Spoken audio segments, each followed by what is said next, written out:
Guys, I'm Joan. I'm Joanita. And we are students of Ghana Christian International High School. And we urge you all to subscribe to Reasserting TV. Thank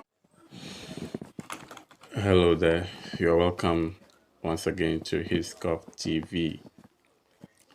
Before I begin with what we are supposed to do today, I would like to remind you to subscribe to the channel. Please subscribe to the channel. Please subscribe if you have not done so. If you have subscribed to, thank you for your support. This is the only channel where you can get lessons for history, CRS, as well as government based on the West African senior certificate examination, that's the WASI syllabus. So I recommend for everybody, teachers, students, from tertiary to second cycle institutions, and basically we also go beyond these syllables and look at trending historical issues. Good. So today we are going to look at a very important topic in the history of Ghana and in Africa as a whole, or in Africa's quest to do away with colonialism. Now, today we are looking at the reasons for the exile of Nana Prempeh. So the exile of Nana Prempeh the first, and Nana Prempeh the first was a king in the Asante Empire.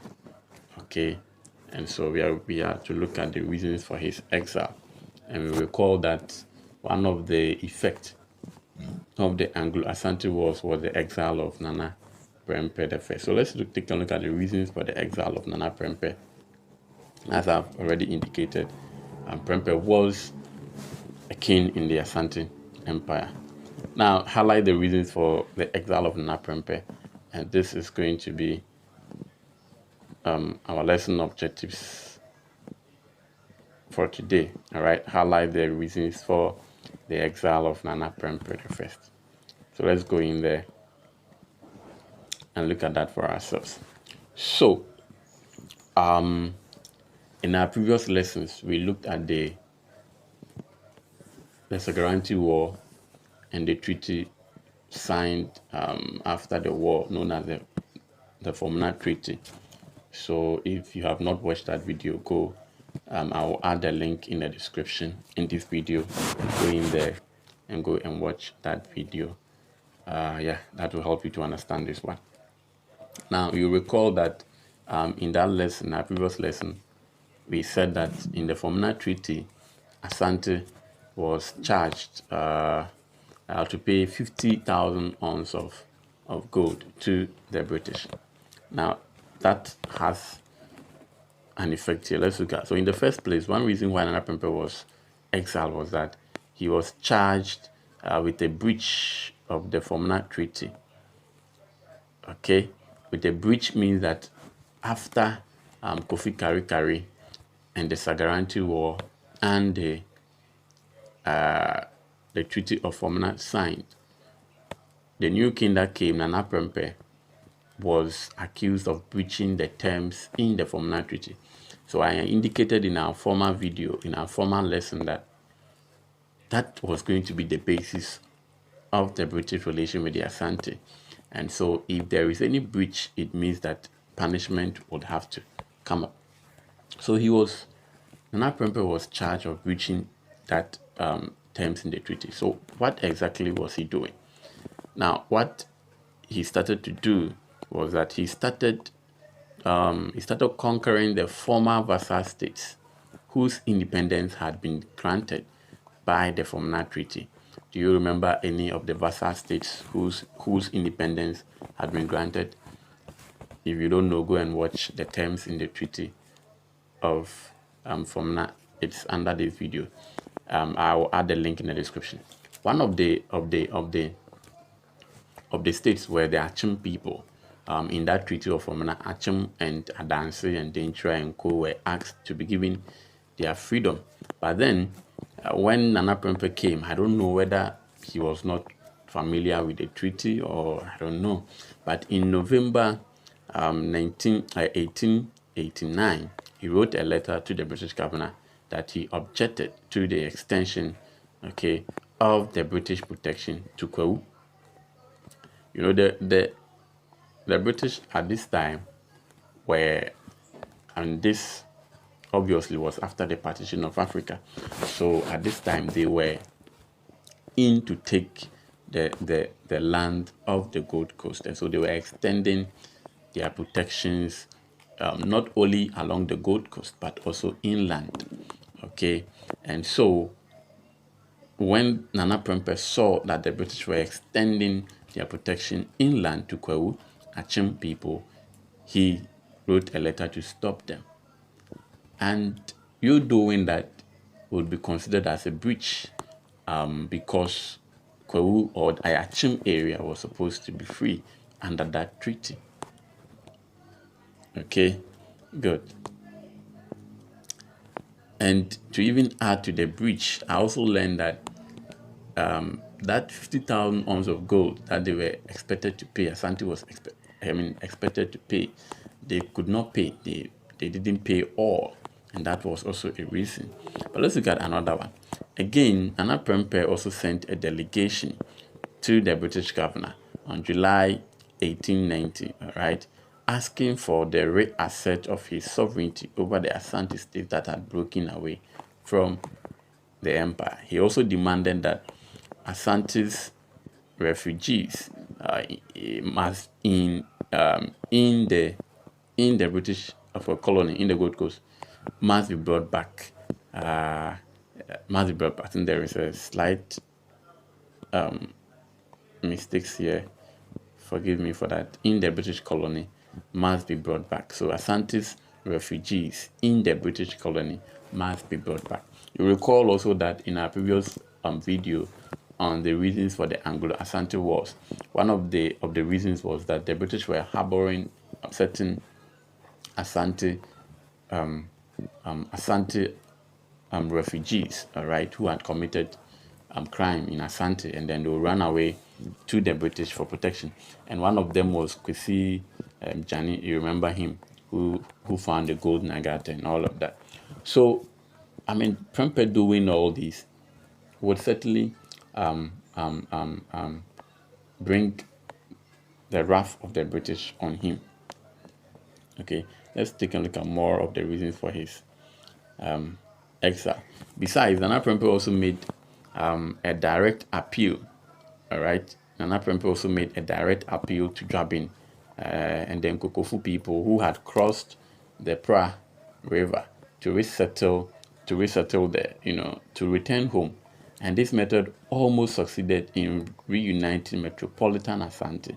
The British became alarmed for the restoration of the Asante unity would be dangerous for them. So the metropolitan Asante, what do we mean by the metropolitan Asante? So Asante is an empire. So the metropolitan Asante were the states that were around the Asante, I mean Kumasi, if I may put it that way. Okay, Bantama, Echuso, Kofu, that where they refer to as Greater Kumasi. You remember during the COVID time, they were referring to some areas as Greater Kumasi. That's the metropolitan Asante. And then the vassal states were the provincial, whatever. But then he appealing to the people of Dwabin, okay, and Kokofu to come back was almost like reuniting the whole of the Asante Empire, bringing back the Asante Empire, and so that also was a danger for the Europeans. All right. Now let's look at the next reason. Again, he also rejected. Nana Prempeh also rejected the British demand for protection. By 1889, the British were keen on taking Asante or colonizing Asante, and after the Sagarantu War of 1874, there was virtually nothing left, and so they had to colonize them. So they extended the protection to the Asante Empire. The reason was that they wanted to protect the Asante Empire because once they get Asante, they will get the northern part. Because the French were advancing from Upper Volta and present-day Burkina Faso, and so there was a need for them to declare Asante Empire as a protectorate. And by so doing, it will prevent the French, who were advancing from Upper Volta, to take over the Asante Empire. And so, but Nana Prempeh rejected this offer of protection. So when the British officer was sent to Kumasi in somewhere March 1891 to invite the Asantehene to allow his kingdom to be placed under the British protection, Nana Prempeh replied that my kingdom, as he said, my kingdom of Asante will never commit itself to such policy, and Asante will remain independent as always. And this was what Nana Prempeh told the British. And so you realize that Nana Prempeh was almost becoming like an impediment in the way of the British, all right, to capture the Asante Empire. Let's take a look at more of the reasons for the exile of Nana Prempeh. So also in March 1894, Prempeh also rejected the request that was made by the British to resettle a resident in Kumasi, and Kumasi felt that it will lead to the establishment of British rule over the empire that he was trying to rebuild. So another rejection made by Nana Prempeh, a very stubborn king for that matter. And so yes, all these issues going up and down, Nana Prempeh had to pay the price because the British saw that he was becoming a hindrance to their quest to include the Ashanti Empire into the colony, and so they had to exile Nana Prempeh.